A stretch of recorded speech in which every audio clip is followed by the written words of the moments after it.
Hello guys, it's Genevieve Tabili Norman. Guys, Nag-creativeness ako guys, oh. itong toilet carton sa toilet paper, ginawa ko na talagang ganyan.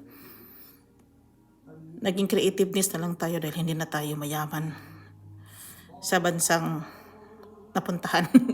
Sa bansang Nag-doubts na talaga tayo kung tama pa ba itong mga pinagagawa natin sa buhay natin. Pero hindi ako hindi ako sirang ulong gumawa nito. Hindi nasisira yung ulo ko, guys.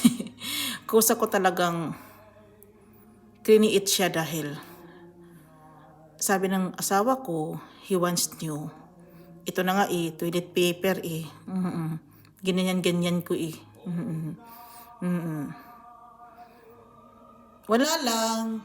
I'm happy of what I have doing and done to myself. Nilibang-libang ko na ang sarili ko dahil sa mga nangyayari dito sa mga pagkatao nila ng mga antik pala sila.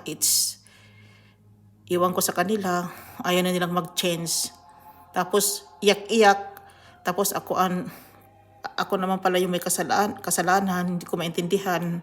Kaya parang naano na din ako sa kanila. Yung creativeness ko, guys, pampasko daw. It's working daw sa akin. Iwan ko na lang dyan sa asawa ko. Wala kasi akong maisip. Kaya ito na lang kasi hindi na tayo mayaman. Guys, dito na lang ako. Maraming salamat. Bye.